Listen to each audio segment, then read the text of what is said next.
नमस्कार दोस्तों, मैं हूँ राग वर्मा और स्वागत है आपका हमारे अपने YouTube चैनल राग क्लासेस में। फ्रेंड्स, आज हम पढ़ने वाले हैं क्लास 12 पॉलिटिकल साइंस के 5th चैप्टर को, जिसका नाम है समकालीन दक्षिण एशिया। और इस वीडियो में हम पढ़ेंगे कि दक्षिण एशिया में कौन कौन से देश शामिल हैं, उनके बीच कौन कौन से विवाद हैं, कौन कौन से समझौते हैं और उनका आपस में कैसा रिश्ता है। तो ये बहुत ही इंटरेस्टिंग टॉपिक है और आपको पढ़ने में बहुत मज़ा आएगा। तो चलिए हम बिना देरी के स्टार्ट करते हैं। तो सबसे पहले हम जो देखेंगे वो देखेंगे उसकी भौगोलिक स्थिति, यानी जो दक्षिण एशिया है उसकी भौगोलिक स्थिति क्या है, यानी उसके पास में कौन कौन से इलाके उसके चारों दिशाओं में है। तो आप देखो, उसके उत्तर में हिमालय पर्वत श्रृंखला है जो क्या करता है, उसे प्रोटेक्ट करता है। फिर दक्षिण में विशाल हिंद महासागर है, उसी तरह पूर्व में बंगाल की खाड़ी तथा पश्चिम में क्या है, अरब सागर है। तो यहाँ से आपको पता चल गया कि दक्षिण एशिया की भौगोलिक विशेषता क्या है और उसकी चौहद्दी क्या है। तो आपसे एग्जाम में ये पूछा जा सकता है, तो आपको ये अच्छे से याद भी होना चाहिए। चलिए, दक्षिण एशिया में शामिल देश, यानी आपसे पूछा जा सकता है कि दक्षिण एशिया में कौन कौन से देश शामिल हैं, या फिर अगर एमसीक्यू क्वेश्चन आएगा तो आपसे ऑप्शंस में देखिए ये भी पूछा जा सकता है कि इनमें से कौन से देश ऐसे हैं जो दक्षिण एशिया में शामिल नहीं है। तो आपको बहुत अच्छे से याद होना चाहिए कि दक्षिण एशिया में कौन कौन से देश हैं। तो देखो, भारत, पाकिस्तान, नेपाल, भूटान, मालदीव, श्रीलंका, बांग्लादेश और अफगानिस्तान, ये क्या है, दक्षिण एशिया में शामिल देश हैं।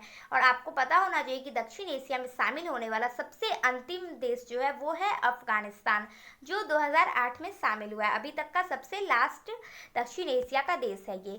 देखो, दक्षिण एशिया में शामिल देशों की समस्या, यानी जो ये देश हैं उनके आपस में कौन कौन सी समस्या है, हम इस पर बात करते हैं। तो देखिए, यह जो क्षेत्र है ना, बहुत संघर्ष वाला क्षेत्र और बहुत ही सेंसिटिव एरिया है, यानी संवेदनशील इलाका है। यहाँ बहुत सारे विवाद है, जैसे सीमा विवाद, नदी जल विवाद, जातीय संघर्ष, विद्रोह संघर्ष। अब तो हम अगर बात करें सीमा विवाद की, तो हमें पता है भारत और पाकिस्तान के बीच क्या है, सीमा विवाद चल रहा है। उसी तरह भारत और चीन के बीच भी है।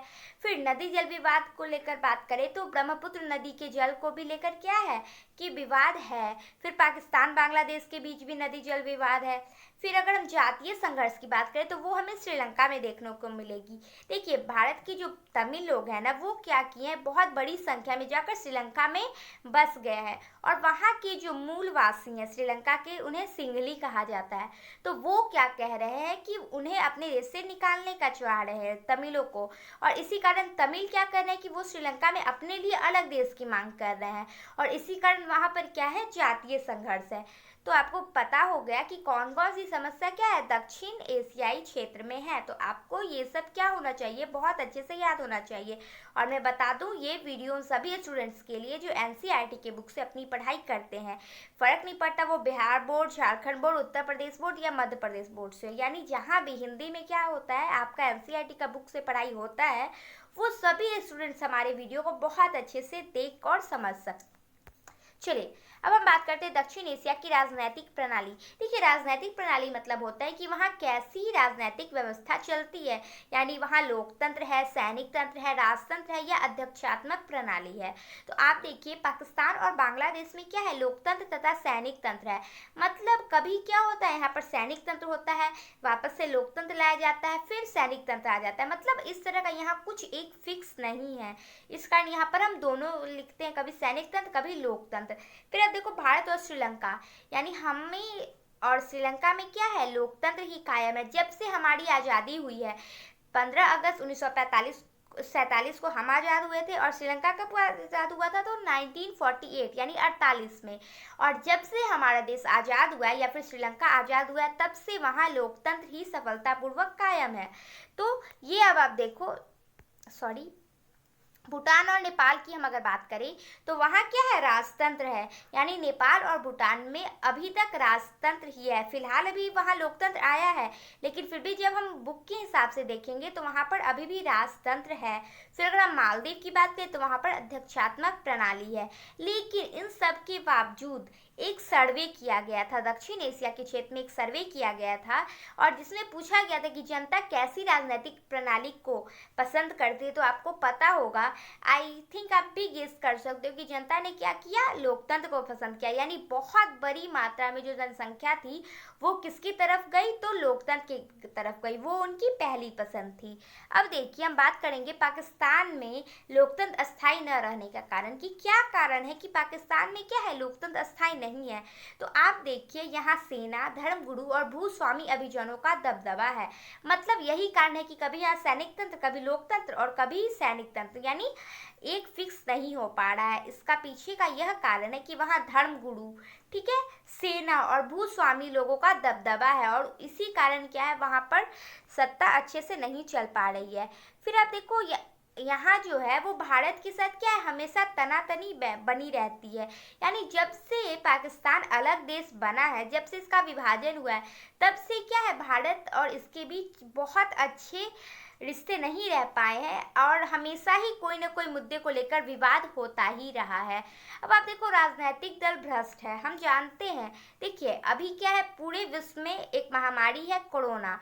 तो यहाँ पे भी आप देख सकती हो कि जहाँ पूरे विश्व अपने को बचाव के लिए प्रयत्न कर रहे हैं, उसी में पाकिस्तान कहाँ पर लगा हुआ है, अब ये मुझे बताने की आपको आवश्यकता नहीं है। तो आप देख सकते हो कि वहाँ के जो राजनीतिक दल क्या है, वो भ्रष्ट है। मतलब उनका जिस चीज़ों पे ध्यान होना चाहिए वो उस विकास के लिए, उस रक्षा के लिए नहीं सोचते हैं, बल्कि उनका ध्यान कहीं और ही होता है।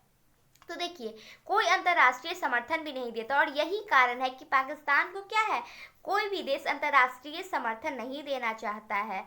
तो आपको यहाँ पे पता चल गया कि पाकिस्तान में एक ही जो व्यवस्था है वो लागू करने में क्या क्या समस्या है, यानी वहाँ लोकतंत्र, राजतंत्र और लोकतंत्र क्यों होता रहा है। तो आपको यहाँ पे अच्छे से समझ में आ गया होगा। और अब हम बात करेंगे बांग्लादेश की, यानी बांग्लादेश में लोकतंत्र। आपको पता होगा कि बांग्लादेश जो है ना, वो आज एक विकसित देश है, लेकिन ऐसा नहीं था। क्या था कि जब भारत क्या हो रहा था, पाकिस्तान के बारे में अलग विभाजन कर रहा था, तो दो क्षेत्रों में बहुत बड़ी मात्रा में मुस्लिम थे। एक था पश्चिमी क्षेत्र और दूसरा था पूर्वी क्षेत्र। अब ऐसे में क्या हुआ कि दोनों क्षेत्र को हम आपस में तो नहीं मिला सकते थे, ये बहुत बड़ी समस्या थी उस वक्त की। तो ऐसा सोचा गया कि दोनों जगह यानी दो पाकिस्तान का निर्माण किया जाएगा, और एक पूर्वी पाकिस्तान और एक पश्चिमी पाकिस्तान का निर्माण किया गया। तो जो पूर्वी पाकिस्तान है ना, वही अब बांग्लादेश है। यानी वहाँ पर क्या हुआ, अब उसके लिए आज़ादी हुई, आज़ादी के लिए संघर्ष हुआ, और वहाँ पर अब वो अलग देश, स्वतंत्र देश बांग्लादेश हो चुका है। तो आप देखिए, जिसे आज हम स्वतंत्र देश बांग्लादेश कहते हैं, एक समय वह पूर्वी पाकिस्तान था, मैंने अभी बताया। बंगाल और असम के हिस्से को विभाजित करके पूर्वी पाकिस्तान बनाया गया था, और ये जो हिस्सा था वो असम से और बंगाल से, दोनों से थोड़ा थोड़ा हिस्सा लेकर इसका निर्माण किया गया था। पश्चिम पाकिस्तान यहाँ दबदबा दिखाता था, और जबरन यहाँ उर्दू भाषा को थोपा गया था। देखिए जो पूर्वी पाकिस्तान है वो क्या करना चाह रहा था कि वो स्वतंत्र रहना चाह रहा था, लेकिन जो पश्चिमी पाकिस्तान है वो उस पर जबरदस्ती क्या कर रहा था, उर्दू भाषा को थोपना चाह रहा था। ऐसे में क्या है, उस जनता को नहीं अच्छा लगेगा। अब कोई भी सरकार क्या करेगी, जबरदस्ती जनता पर कोई चीज़ लागू करेगी, जबरदस्ती थोपेगी, तो क्या करेगा, सरकार का विरोध हो जाएगा। तो वही वहाँ पर भी हुआ, जनता ने क्या किया, इसका विरोध कर दिया और पाकिस्तान के खिलाफ जन आंदोलन शुरू कर दिए। अब देखिए ये जो संघर्ष था ना, इसका नेतृत्व कौन कर रहे थे, तो शेख मुजफ्फर उर रहमान कर रहे थे। आपसे पूछा जा सकता है कि ये जो बांग्लादेश के लिए संघर्ष था उसका नेतृत्व सर्वप्रथम किसने किया था, तो वो शेख मुजीबुर उर रहमान थे। और वो किस पार्टी के थे, तो वो है आवामी लीग के। अब क्या हुआ कि इन्होंने इसका नेतृत्व किया, इसलिए जनता ने 1970 में क्या किया, इसे भारी मत देकर इनको विजयी बनाया, क्योंकि उन्हें पता था कि अगर हम इन्हें जिताएंगे तो वो क्या करेंगे, हमें स्वतंत्र करने में एक भूमिका निभाएंगे। और इसी कारण वहाँ की जनता ने क्या किया, इनका सपोर्ट किया। फिर क्या हुआ, शेख मुजीब की गिरफ्तारी कर ली गई। अब क्या हुआ कि जब पश्चिमी पाकिस्तान को पता चला कि भाई ये तो जीत गया है, कौन, शेख मुजीबुर और रहमान, तो अब वो क्या करेगा, जब वहाँ की जनता के लिए वो विद्रोह कर रहा है और अब तो वो जीत भी गया है, तो वो अलग देश को बना ही लेगा। तो ऐसे में क्या हुआ, पश्चिम जो पाकिस्तान है वहाँ की सरकार बहुत ही हलचल में आ गई और उसने शेख मुजीब की गिरफ्तारी कर ली गई। अब क्या हुआ, याहिया खान की सेना ने बंगाली जनता के आंदोलनों को कुचलने की कोशिश की, और जो पश्चिमी पाकिस्तान के जो नेता थे याहिया खान, उन्होंने क्या किया कि सेना को बंगाली जनता के आंदोलनों को कुचलने के लिए भेज दिया। अब क्या हुआ, ऐसे में लोग घबरा गए और हजारों की संख्या में लोग कहाँ पलायन कर गए, तो हमारे यहाँ यानी भारत में। अब देखो इतनी बड़ी संख्या यानी 80 लाख लोग, ये तो बहुत कम जनसंख्या नहीं, बहुत बड़ी संख्या थी। ऐसे में क्या हुआ कि भारत भी विवश हो गया कि वो बांग्लादेश का समर्थन करे। तो इसलिए क्या किया, भारत ने बांग्लादेश का साथ दिया और उसके लिए आज़ादी के लिए उसमें अपना योगदान निभाया। और अंततः 1971 में भारत और पाकिस्तान के बीच युद्ध हो गया, जिसमें कौन जीत गया, तो भारत जीत गया। और इसी के बाद नए स्वतंत्र देश बांग्लादेश का निर्माण हुआ। तो आपको पता चल गया कि बांग्लादेश के निर्माण की कहानी कितनी लंबी है और किस तरह यहाँ लोकतंत्र कायम किया गया। अब देखो, अब यहीं पर स्टोरी समाप्त नहीं होता, अब आप आगे देखो कि इसमें और कितने सारे उतार चढ़ाव आते हैं। पहले हम देखते हैं कि जब ये जीत गया, अलग राष्ट्र बांग्लादेश बना, तो बांग्लादेश ने क्या किया, अपना संविधान बनाया और उसमें बांग्लादेश को धर्मनिरपेक्ष लोकतांत्रिक समाजवादी देश घोषित किया। देखिए, धर्मनिरपेक्ष ऐसी नीति होती जहाँ पर देश में क्या होता है, कोई एक धर्म को नहीं मान्यता दी जाती, वहाँ पर सभी धर्म समान होते हैं। तो ऐसी ही जो नीति है वो धर्मनिरपेक्ष नीति कहलाती है। तो आपको यहाँ पे ये भी क्वेश्चन क्लियर हो गया कि धर्मनिरपेक्ष किसे कहते हैं। और लोकतांत्रिक, लोकतंत्र क्या है, बहुत ही अच्छा तंत्र है सरकार सत्ता चलाने के लिए। लोकतंत्र का एक डिफिनेशन है कि लोकतंत्र जनता का, जनता द्वारा जनता के लिए शासन है। तो बिल्कुल सही बात है। और बांग्लादेश ने क्या किया, इसे अपनाया। फिर समाजवादी देश घोषित किया, यानी जो यहाँ का स्वामित्व है, जो भी संसाधन है, उसका किसके हाथ में रहेगा, तो सरकार के हाथ में रहेगा। तो ये सब किया गया जब बांग्लादेश का निर्माण हुआ, तब संविधान में ये सब शामिल किया गया। लेकिन अब आप देखो यहाँ पर क्या हुआ, स्थिति पहले जैसी नहीं रही, स्थिति बदल गई। जो शेख मुजीबुर रहमान को क्या किया गया, जिताया गया, उन्होंने क्या किया, 1975 यानी 1975 में संविधान में संशोधन कर दिया। अब संशोधन में उन्होंने क्या किया कि वहाँ अध्यक्षात्मक प्रणाली लागू कर दी गई, यानी वो अपने ही धर्म मतलब जो जिस पार्टी से वो थे, बस उसके अलावा जितनी भी पार्टियां थी ना, उन सभी को समाप्त कर दिया। ऐसे में क्या हुआ कि वापस से संघर्ष आ गया, यानी वहां की जनता क्या गई, वापस से अब उनका विरोध कर दी, जनता में तनाव आ गया और संघर्ष का माहौल फिर से बन गया। तो अब देखो क्या हुआ, सेना ने बगावत कर दी। अब क्या हुआ कि जब उन्होंने अपनी ही पार्टी बस रखी और बाकी सारी पार्टियों की क्या की, जो उनकी समाप्ति कर दी। तो ऐसे में क्या किया, वहां की सेना ने इनका विरोध कर दिया और सैनिक शासन जियाउर रहमान ने बांग्लादेश नेशनल पार्टी बनाई गई। और जो सेना थी उन्होंने मुजीब यानी शेख मुजीब जो थे उनकी हत्या कर दी। फिर वहां नए जो नेता थे वो कौन थे, तो जियाउर रहमान थे, जो कि नेशनल पार्टी बनाए थे और ये एक सैनिक शासन थे। अब देखो क्या हुआ कि जियाउर रहमान की हत्या भी कर दी गई। जब मुजीब थे तो उनकी हत्या सेना द्वारा कर दी गई, फिर जियाउर रहमान आए, फिर जियाउर रहमान की भी हत्या कर दी गई। तब फिर जनरल एनएम इरशाद आए, ठीक है। जनता तथा छात्रों ने इनके खिलाफ भी आंदोलन किए और जब ये आए ना, तो इनके खिलाफ भी आंदोलन कम नहीं हुए, जनता और छात्रों ने इनके खिलाफ भी बहुत आंदोलन किए। फिर क्या हुआ कि 1990 में इन्होंने भी पद से इस्तीफा दे दिया। मतलब वो क्या किए कि अपने लिए संघर्ष को, अपने लिए जनता के विवाद को वो रोक नहीं पाए और उन्हें क्या करना पड़ा, अंततः इस्तीफा देना पड़ा। फिर 1991 में चुनाव के बाद से यहाँ लोकतंत्र कायम है। फिर 1991 में क्या हुआ, वहाँ वापस से चुनाव कराया गया और वहाँ तब से अभी तक वहाँ क्या है, लोकतंत्र कायम है। तो ये है बांग्लादेश की स्टोरी। तो आपको बहुत अच्छी लगी होगी और आप देखो कि सच में लोकतंत्र अच्छे से कायम करने के पीछे कितना बड़ा संघर्ष छिपा होता है। अब देखो नेपाल में राजतंत्र से लोकतंत्र, मैंने अभी बताया कि नेपाल में क्या है, राजतंत्र था पहले, तो अब वो लोकतंत्र हुआ है। तो उसके पीछे की स्टोरी हम देखते हैं। तो नेपाल एक हिंदू राज्य था, कई सालों तक यहाँ संवैधानिक राजतंत्र रहा। जैसे हमारा देश क्या है, धर्मनिरपेक्ष है, यानी हमारे देश में कोई भी धर्म को खास मान्यता नहीं दी गई है, यहाँ सभी धर्म समान है।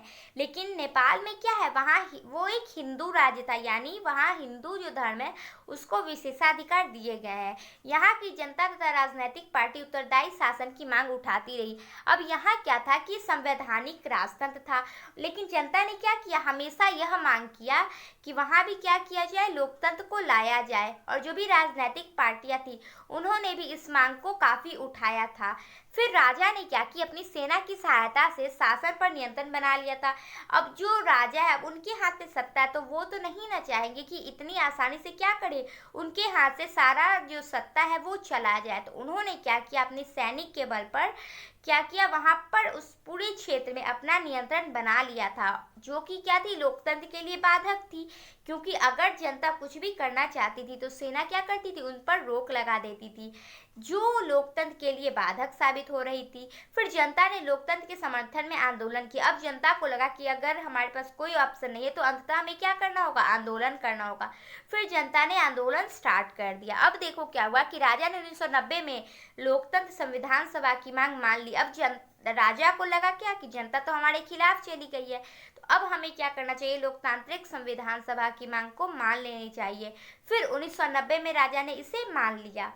1990 के दशक के नेपाल में माओवादी, जो एक हिंसक विचारधारा, देखो माओवादी क्या है, एक हिंसक विचारधारा है।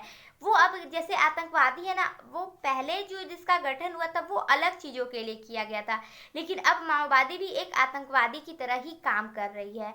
तो उस वक्त क्या हुआ था, माओवादी विचारधारा का बहुत प्रभाव जम चुका था। कहाँ, तो नेपाल में। कब, 1990 में। तो क्या हुआ, राजा की सेना और माओवादी के बीच हिंसक झड़प हो गई। अब क्या हुआ, वहाँ जो माओवादी लोग थे उन्होंने क्या किया, राजा से लोकतंत्र की मांग के लिए, और राजा की सेना और उनके बीच बहुत ही युद्ध होने लगा। तो ऐसी स्थिति में आप देखो, वहाँ एक तरफ वहाँ ट्रायंगल बन रहा था, एक तरफ थी माओवादी, दूसरी तरफ थी लोकतंत्र समर्थक, और तीसरे तरफ थे राजतंत्र। आप यहाँ पे देख सकते हो, यानी राजा की सेना, माओवादी और लोकतंत्र समर्थन, इन तीनों के बीच क्या हो रहा था, ट्रायंगल बन रहा था, और पता नहीं चल रहा था कि रिजल्ट इसका क्या आएगा। तो इसका क्या रिजल्ट है वो हम अपने अगले वीडियो में पढ़ेंगे। तब तक के लिए थैंक यू, लास्ट तक वीडियो को देखने के लिए। आप इसी तरह चैनल पर बने रहिए, लाइक करिए, शेयर करिए, सब्सक्राइब करें। Bye bye.